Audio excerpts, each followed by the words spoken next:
What's going on, everybody? Appreciate y'all for tuning back in, and today I'm going to be reviewing the Jordan 39.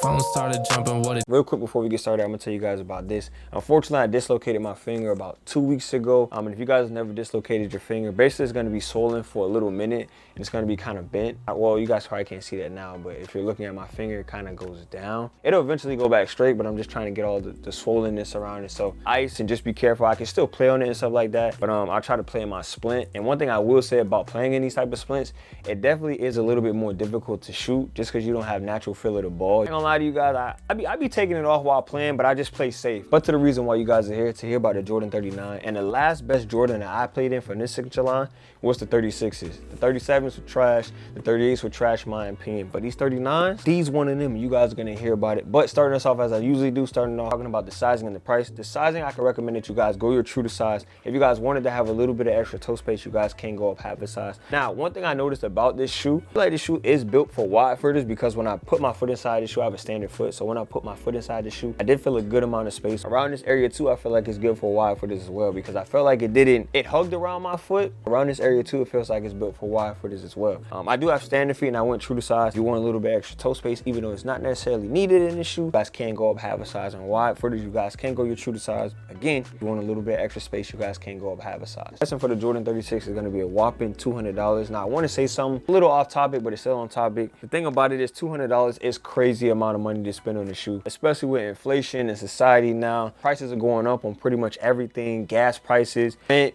bills, all this stuff. So you know what I'm saying? Like $200 is a little bit crazy to spend on this shoe. Moving on to the style of the Jordan 39, I'm gonna give these an 8 out of 10. Obviously, you guys can tell it's a Jordan S colorway silhouette, white, red, and black, or vice versa, black, white, and red. However you guys want to look at it, it's the Jordan S colorway, and they always make a nice, clean silhouette. Now, the only con about this shoe, in my honest opinion, is that it's predominantly white. I don't mind having white shoes, but you guys already know once you guys hoop in a white shoe, probably like one time you're gonna find some type of smudges on the laces, inside the shoe here, on here, somebody gonna step on your shoe and all that other stuff. So I don't mind having white in them, predominantly white. I'm just not too big of a fan. The materials on the shoe, you guys are gonna have leather, and it is gonna be nice and breathable. The style of the shoe and the silhouette of the shoe is definitely very solid. The style for the Jordan 39, in my honest opinion, is a clean cut, nice silhouette. Up next, as a lot of you guys already know, we have my favorite category, which is the cushion. I'm gonna give these a 9 out of 10. Inside the shoe with the Jordan 39, we have a Zoom X foam paired with a full length air zoom. When I put this shoe on my foot, it felt great. You guys are gonna get that in-between game between court feel and a little bit of bounce off of the ground. One thing that you guys are really gonna feel inside the shoe, it is gonna be very springy. I'm talking about if you guys have a lot of bounce, you guys are gonna love this type of shoe. Sneaky bounce, or if you guys have no bounce at all, especially around the balls of your feet, you guys are really gonna feel that springy energy. Now, if you're a player with a lot of athleticism, you guys are gonna like the cushion. If you're players with sneaky bounce, like me per se, you guys are gonna like the cushion.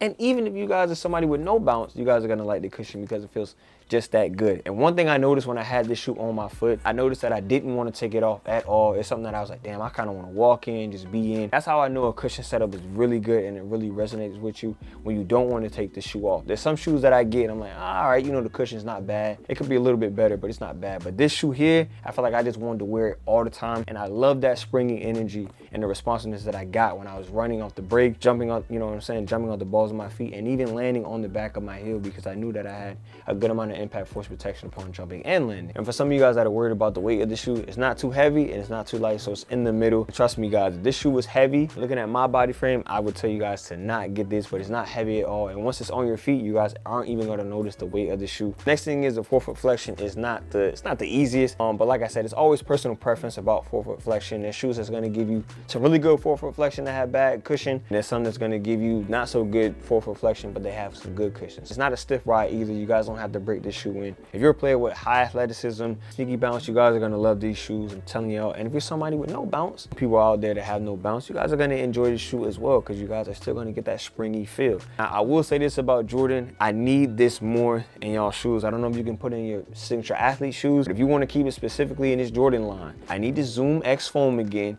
and the full length air zoom. Put it in the Jordan 40s, 41s, and continue to do it on. Don't come on here. I don't want to come on here and have a Jordan 40 and the cushion is trash. Might crash out on camera. I need this and a lot more Jordans. Moving on to the traction of the Jordan 39, I'm going to give these an 8.5 out of 10. You guys are going to hear squeaking on these like crazy.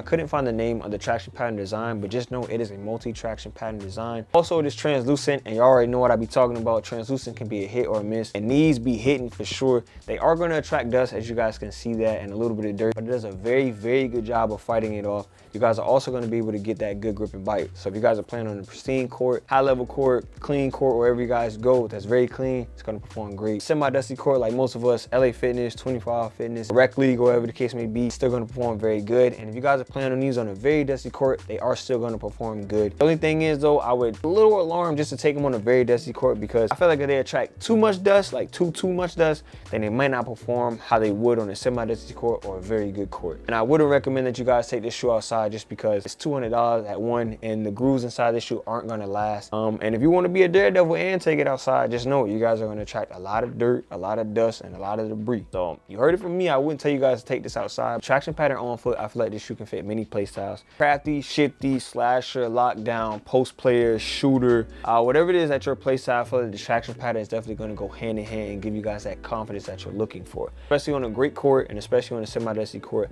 and maybe even getting away with that on a dusty court. But yeah, I feel like this shoe is definitely going to resonate with all play styles. Last on the list, we have the support of the Jordan 39, and I'm going to give this an 8 out of 10. You guys are going to get a good amount of padding around the ankle bone and Achilles heel. Not really much inside the tongue, but where this shoe is definitely going to strive at, you guys are going to get a really nice snuggability around the ankle of that foot. If you're standing feet like me, you guys can tie it to the tightest, and it's going to do a good job of. Also, if you guys are wide footer, you don't have to tie it as tight as standard foot people, because I feel like this shoe is built more towards wide foot. Tie it nice and tight, it's going to do a good job of staying around that ankle. Also, inside the support of this shoe, I had no pain or discomfort around the sides of my feet or inside the toe box, which is really good. Also, there's no need to break this shoe in. It may seem and look stiff and maybe even feel stiff, but like I said, there's no need to break it in. You have to do 10 minutes, 5 minutes, 1 minute. You have to do nothing. You put these shoes on and you're ready to go. And also, what I really like about the support category is that it goes hand in hand with the traction. And ending it off with the ranking of the Jordan 39, I'm going to give these an A-, and it is about time that this signature line got good again. From the style, you guys can tell it's a Jordan S colorway. It's a clean cut silhouette, but where this shoe strives and does great things is in the cushion department and the traction,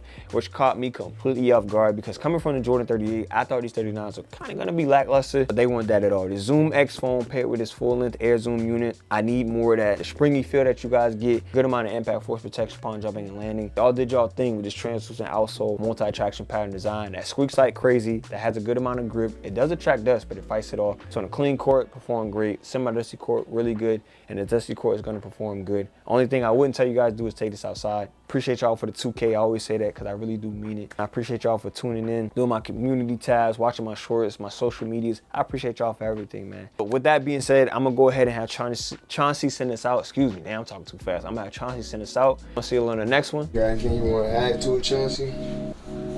What? That's your end intro? Yeah, just the end intro. Thank you for guys watching today's video.